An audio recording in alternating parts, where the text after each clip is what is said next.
It's September 7th already. I think this is day 85 here in Malaysia.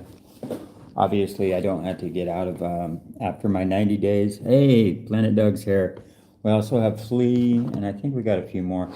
Has anybody seen Ali? I remember the other day I didn't see her in the chat room, and I didn't see her in the Telegram board. But then again, I was busy kind of yesterday. Exploring around. I went down to up north about about 6 kilometers to the beach up there, where the big rock painted up like a turtle is, and so that was yesterday's. I got it. I'll post the video. It's already ready to go. Uploaded it last night. Did the thumbnail and everything. So as soon as I get off this, I'll just post it. Anyway. Yeah, that was yesterday. So I got a video ready to go. And I'm gonna spend a little time catch up on Planet Doug's last video.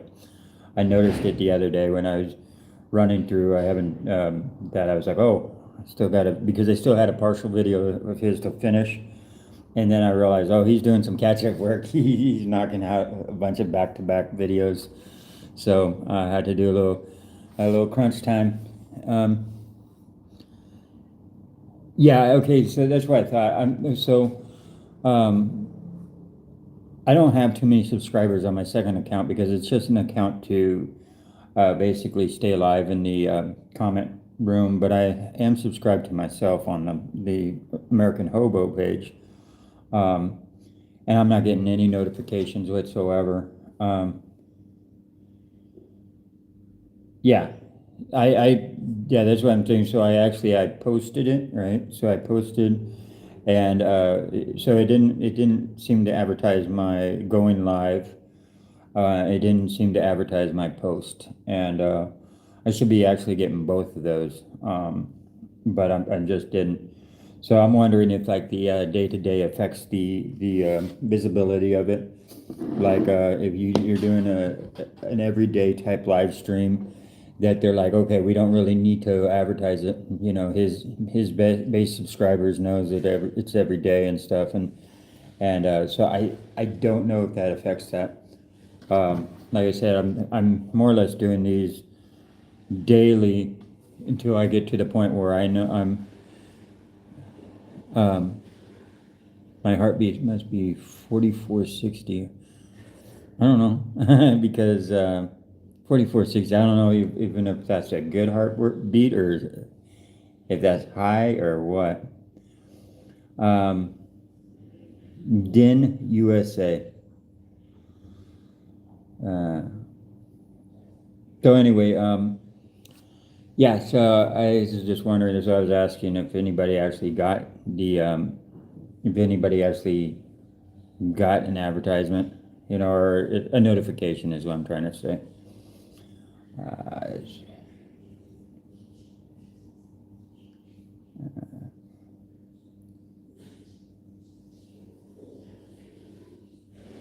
I should check out Planet Doug's post. Yeah, I haven't checked up much of anything. I'm a little behind on everything. Oh, okay, cool. Yeah, thank you, Flea. So Doug's put out over on his page what he's planning on doing in Malaysia. Cool. That'll help me. What I see is when I fire up YouTube, the announcement of live streams is shown at the top of the thumbnail.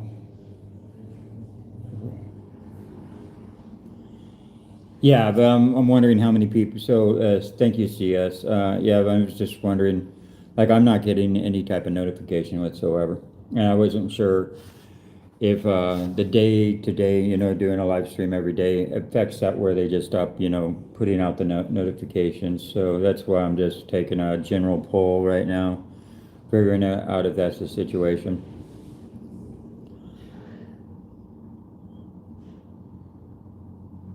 Okay, yeah, Doug's just briefly touching down. He's going out with Wander Eats. That's another YouTube channel, a friend of Doug's. He mentions him several times. So Wander Eats, check out that channel too.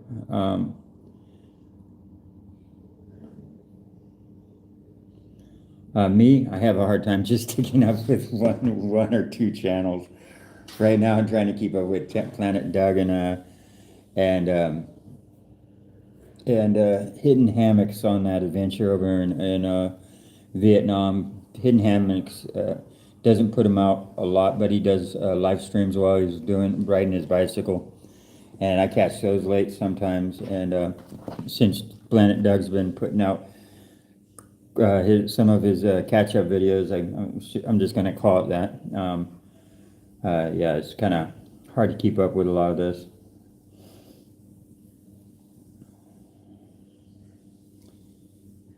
This easy live is good for you. Healthy. Oh, okay. Yeah, I wasn't so. Dan, I wasn't sure what you were talking about that because I don't know if that heart rate's good, bad. I wasn't sure if you were talking about I had too much coffee or something. So I wasn't trying to ignore it. I just didn't. It confused me. It's good. So yes, it's this type of lifestyle can be good for you. It could also cause you stress, but honestly, if it depends on what the regular lifestyle, you need to have a comparison. So if you go to the work world and stuff like that, and you're in the work world and you're working a job, but your mental health faculties aren't working, if you're suicidal, depressed, all these things, and the doctor's starting to load you up on medications, because, and you're being maybe labeled manic, like bipolar is what they call it now, or something like that, or just depressed and stuff like this, then it's probably a disagreement with the whole concept of working a job and and living like everyone else. I struggled for a long time when I was younger, but probably because I was younger. But it continued all the way into my 30s and stuff with very, very bad depression, like suicidal depression. So I know when people talk about suicidal depression because you don't know what's causing it. Honestly, you just don't know what's causing it. If something's causing it, so like a chemical imbalance or something is what the doctors are going to say. But it could just be the disagreement with, the lifestyle that you're living, and so I had to get out of the casino business because it was causing me to become an alcoholic, and then the alcoholicness was to fight the depression and depression, which was caused by the alcohol, but it was also to fight the social anxieties and stuff like this, and what it was, I was just digging a ditch deeper and deeper for myself, and to the point where I was just like, but anytime I left that world and went out into the traveling and stuff like this, although I didn't have the security of like the roof above my head, I had the freedom was given to me. I gained my freedom and the sense of adventure and stuff like that. And then my whole mentality changed. I continued drinking back then, so I'm not going to say, and that was very destructive in itself. But the depression went away. The depression can be really very, very, very, very, very bad on you. And so if you're struggling with depression or something that's very bad, maybe you should just grab a backpack and hit the road and see if that helps. Honestly, if it works, then you can go back and forth. Join the work world. When you need money, save your money, and then just every year go out traveling for 3 months or something, and then work 9 months out of it. If you can. I'm just saying for your own. I mean, what's the alternative? Just work 9 to 5 every single day and just fall farther and farther in that whole depression until you end up in the hospital. You know what I'm saying? Or on medications heavily. So. Honestly, I would definitely, but it's one of those things that you have to choose. You got to balance the two. You got to know what the work world's like, and know what the travel vagabond life is like. And I had to do that too. So I had to eventually sit down with myself and have a discussion with myself and say, which one am I? And once I was honest with myself and I said I'm the vagabond, then that was it. And I was like, okay, then I need to break away from the work world more or less permanently. Now I'll go to work. There's nothing wrong with that. If I need money, like if I run out of money, I'm going back to work. But I'm not going to work on trying to climb the corporate ladder and stuff like this. I'll take whatever job that, that suits me and that I can actually get paid for. But then once I get enough money, it's right back to the travel. You know what I'm saying? So my life is travel. It's not work. I work so I can travel, but not vice versa. I don't, well, I guess it is vice versa. If YouTube starts paying me, then I guess it is. But that's a good thing about YouTube too. It's like, I didn't think it basically, I never thought of YouTube as a small business, but that's what it is eventually, if you just keep working on it and working on it. But anyway, so yeah, for me, it's very healthy. But I didn't start, let's see.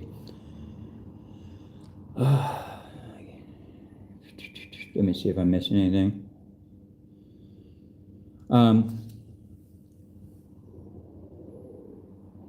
But the whole goal oriented, now you can become fat just traveling.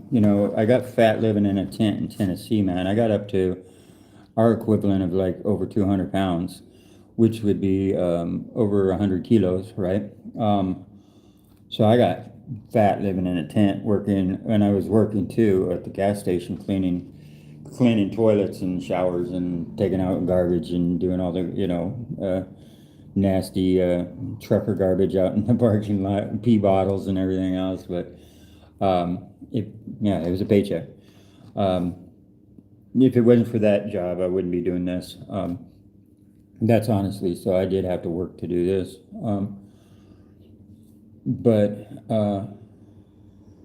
where was I going with that train? Sorry guys, it's early in the morning, so I kind of blanked out. Liquor. Den asks, is liquor good for the blood pressure? Probably in small amounts. A little wine can't hurt you. I mean, that's what the doctors say and stuff like this. But honestly, I wasn't that type of drinker. I was a hardcore drinker. I woke up in the morning. I was like a genie. I lived in a bottle. For 30 years, I lived in a bottle. So my thing was, I woke up and that was my whole goal orientation was actually drinking. Where now it's actually doing like bicycle riding, and that's what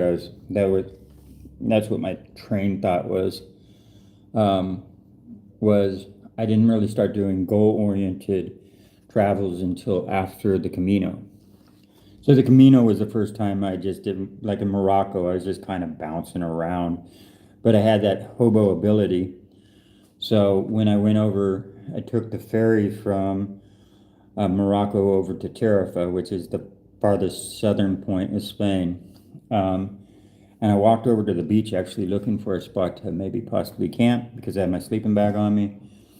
And I saw a sign that says Camino. I'm like, Camino, right? Because it's not listed in any of the apps or on any of the maps and stuff. It's called the Fisherman's Camino. It follows the coastal line up the Portugal side and all the way around to basically get to Santiago. Eventually you have to go inland to get to Santiago, but you follow the coast all the way up to that point and then over. And so I just started walking on that. I was like, let's see how 30 kilometers, how I do with 30 kilometers. So I walked 30 kilometers, found a spot, a little up on the beach and stuff, and, high enough to stay away from high tide. And woke up the next day, packed up my sleeping bag and started walking. I was like, okay, I'm good. Let's see if I can do another 30 and another 30. And eventually you do a few of those. And I was up in Cadiz, and from Cadiz, I was like, yeah, I think I can do a Camino. So I decided to do the Portugal one because that's fairly famous, and you can start in Porto or Lisbon. And I started in Porto because it's smaller, but one of the locals were like, Hey, don't start in Porto, because if you go up to uh, what is it, Tui? Well, anyway, Tui is a little town, because the Portugal Camino breaks apart and then meets back together. And the inland one is where Tui is, and that's where all the Spanish locals go. It's right on the border, right, of Portugal and Spain. But it's the last 120. If you do the last 120, you still get your Compostela. So you get stamped along the way, right? And then you present your little, all your stamps and stuff. Hang on a second, guys. I'll show you.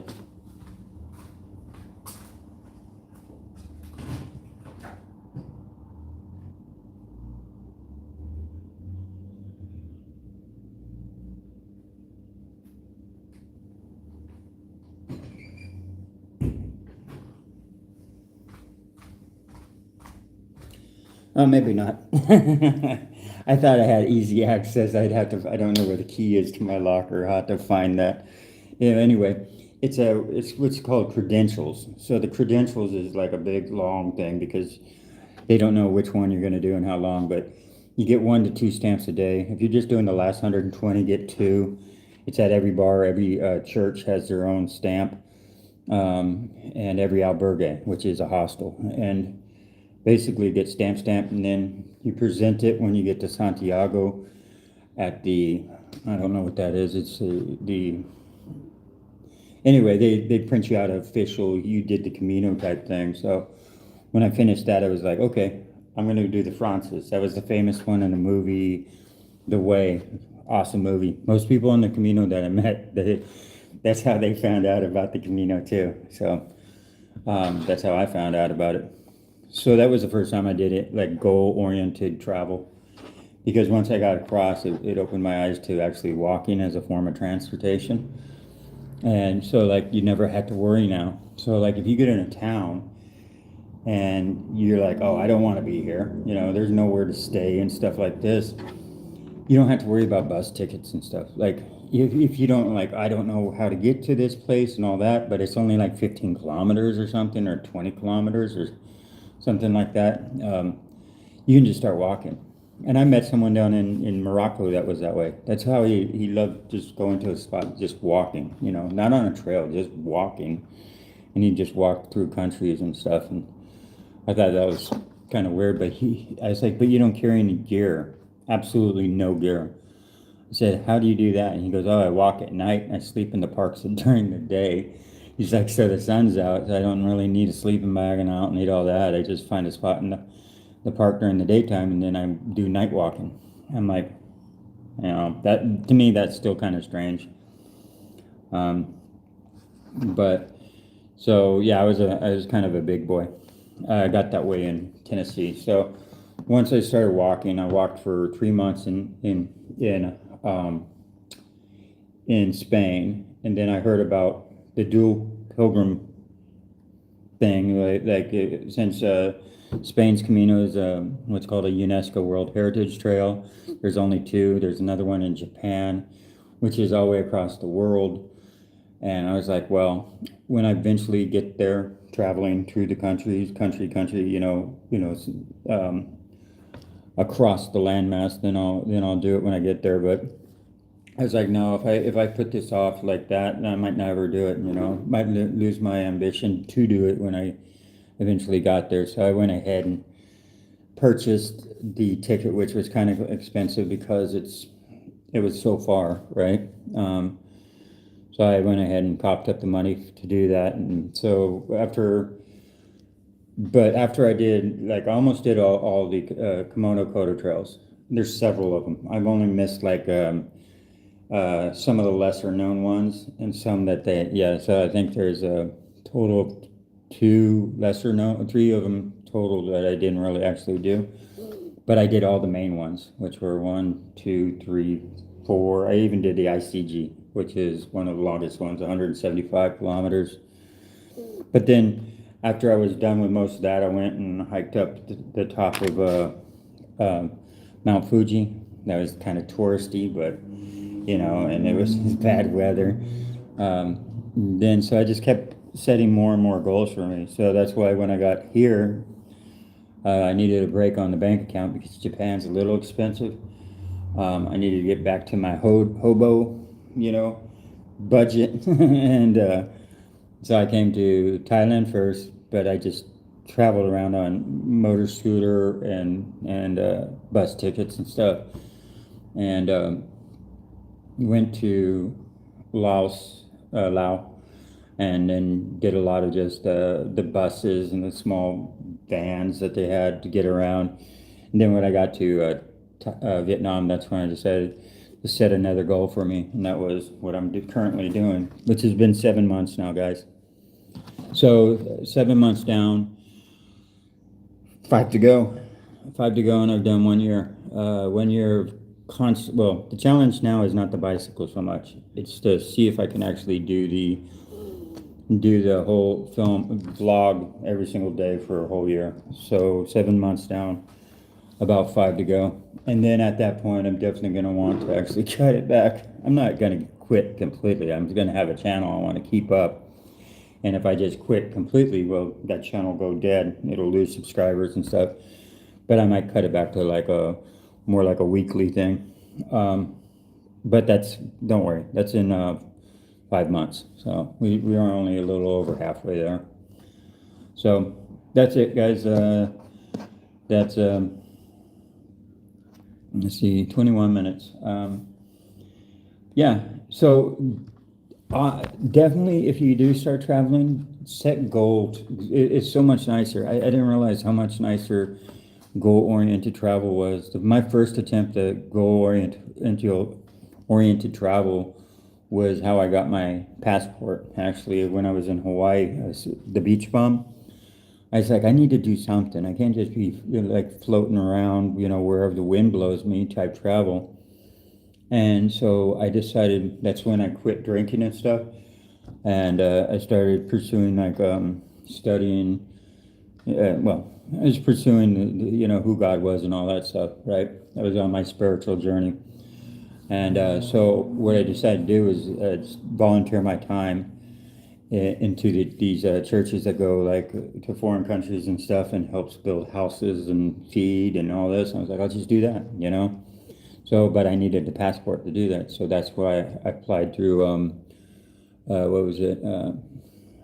It was Salvation Army helped me get all that done. And so they got me in the right direction, and I started checking out the different churches and stuff. But a lot of the churches want to charge you for it. So if you want to go volunteer your time, they're like, okay, that's great. It's only $1,200 to go help us go to Mexico and build houses and stuff. So, but the only difference is I wanted to do it full time, not just like a part-time thing. So I'm kind of classified different. So I need to find a place that knows people. Like Catholic Church does a lot of good for, without a lot of requirements, it's not that you have to be you have to be a Catholic to get any of their help. No, they don't try and force anything upon you, or some of the other, the Christian groups sometimes do. But they've been backing away from that missionary style help and trying to just more or less just help. But the rule is, if anybody asks a question, I always have an answer for them, So anyway, that was my first attempt, but it just never turned out because I ended up going to Tennessee because still in the pursuit of, my spiritual journey. So, but that's also good. It's good to have spiritual journeys because I think it's one of those things that are, it's in our nature to, have a concept of God, and you should pursue that regardless of which way you end up. I'm not going to be here pointing out which one's right or not. I think everybody should just take that journey and decide for themselves, because that's another one. Religion can be super healthy, and it can also be harmful. It's your concept and how you perceive what the scriptures say, or so yeah. I mean, you see that with everything. You know, you got some really good Christians, but then you also got the KKK style Christians, and you know, it's like and it's all the same. It's just, you know, two extremes on either side. Anyway, that'll be I'll lay off that one because that can be a hot button topic along with politics, especially American politics. Oh, that's something that came up. Okay, so Malaysia, I don't know what to do after Malaysia because Indonesia was my ticket. So before I leave Malaysia, which I still got plenty of time, I had to figure out what's going to go on because Malaysia, that the whole riots and stuff because of the corruption over in Indonesia and stuff, at least this is what I'm being told by other people, will probably not end because sounds like a civil unrest. I don't think it'll end in by the time my visa expires. So I had to figure out which direction I can go because Indonesia is kind of like the country that surrounds everything. And I wanted to go as best as I can. Well, I guess I could go to East Malaysia, but if I go, but it's on the same visa. You know, it's like I would have to go I'd have to go to Thailand again, and then back down to Indonesia. But thing is so I don't have plans after this country because my plans kind of got squashed. So that's something that came up, and I have to figure out what I'm going to do. Anyway, guys, I'm going to go ahead and end it there because it's 26 minutes. I'm trying to get us at least a half an hour. Anybody have any questions? Oh, hey, something I haven't done in a long time, and this is kind of probably an odd platform to do it on, is I do have some people I really want to thank. There's been some people that have been like, I took advantage of my like little pay for, like I don't know what they call it, the super chats where they, or whatever, right, where they donate like $3 or $4 and say, hey, buy some, you know, noodles and stuff like that. And but also over my PayPal account, I've had some consistent like monthly donations from John. I'm not going to say your last name just in case you want to keep it. And David. Both of those people have been with me a long time. And so it's not that I forgot about you guys or anything like this. I do very much appreciate all the donations. Like I said, I'm not trying to push donations upon anybody. That's why I'm very open about how much money I make and stuff like that. So you guys all know, you know, how much I kind of spend and stuff, but it's not something I'm basing my channel around. I just, I explained that one time. So John and David, you know, so like to sit in the background sometimes, although they've been with me since my early times. And also everybody else that do donate to me. I'm going to just go ahead and right now say, hey, thank you so much, guys. I really do appreciate that. And you know, I am on a strict budget, but it's a comfortable strict budget for me. So those are little extras that, you know, really helps me out. And I think I just hit my first $100, a little over $100 from YouTube. We'll see how that works out because I try to link it up so to go directly into my account. But the thing is, I don't have the app. I had to work that out with my bank still to find out if anything has actually gone into my bank. I can't do the two-step, you know, verifications. I got to get a hold of them. And like right now, I think over in New York, it's probably like 5 o'clock in the morning or something. So, yeah. Okay, guys. That's it, 29 minutes. Let's see what I might miss. Oh, yeah, that's what, yeah, Dan, I need to have something goal-oriented. Den said, don't stop, stay ride. That's why I kind of did, that's why I didn't stop that's why I didn't stop after I was done with Vietnam. My whole plan was just to do Vietnam, film Vietnam, and that was it, and I was over. But I was like, well, I'm here at the border, might as well go into the next country, right? And then instead of just crossing straight across, I was like, well, I got a whole month. I went up and around to Siem Reap, which is Angkor Wat, which was crazy beautiful. I got a 3-piece video on that one day, 3 pieces. But then, yeah, I just kept going. So that's why I wanted to go to Indonesia, because I thought I could. Doug told me where I could take the ferry over and all this and the thing is over to Sumatra, and I was planning on if maybe getting my bicycle over there and possibly just lock up my bicycle and do a river run. On the river out there, they have like a 600-kilometer river. I thought, well, if I bought like a raft, I wouldn't go too cheap because I could buy a boat off someone. You know what I'm saying? A used boat off of one of the fishermen there, probably for pretty cheap or something. But the thing is, I can't do that idea anymore. So I got to kind of, that's why if I don't want to get on a plane and go like to India or something, which I want to go to India, trust me. But I want to get there through the landmass if I can. I want to avoid airplanes because as soon as I get on there, I guess I could just give up the bicycle, get on a cheap flight up to India, and then buy a bicycle when I get up to India and start the journey again. But I don't know. So this all up in the air. So, and feel free to give me suggestions.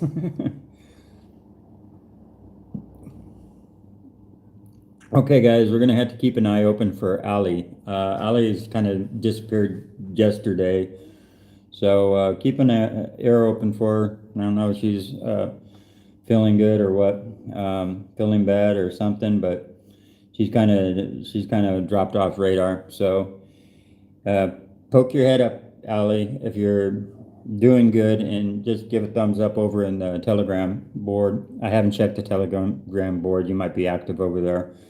I just noticed you missed the last 2 live streams that I know of. She is missing in action. Yeah, that's what so like yesterday I had a live stream. She's usually the first one to pop up. She's like a super fan type. She's a super fan.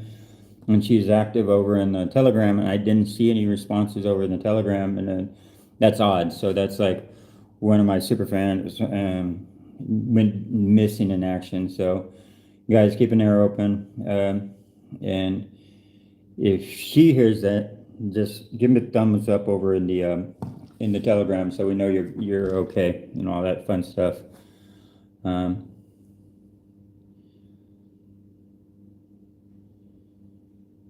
Okay, thank you. So Flea. Okay, the Indonesia rights are in Java. Won't spill over to any other parts of the country. Okay, like I said, I'll play it by ear. I'll find out once I get over that side of the country, Malaysia again. I'll start inquiring about if I can actually travel over to Sumatra, but Sumatra is a good island, and I'll probably do that. I didn't know. I thought it was more or less because you know how corruption is, man. Corruption is like when corruption is in your government, and it's in all of your government. So usually right in one spot usually means a universal effort in all of, different areas. So anyway, see the outcome of that. All right, guys. Hey, thanks for joining me. Keep this, half an hour is not bad. And I'll get off here and post my video like right now. So, all right, peace out, guys, and good morning.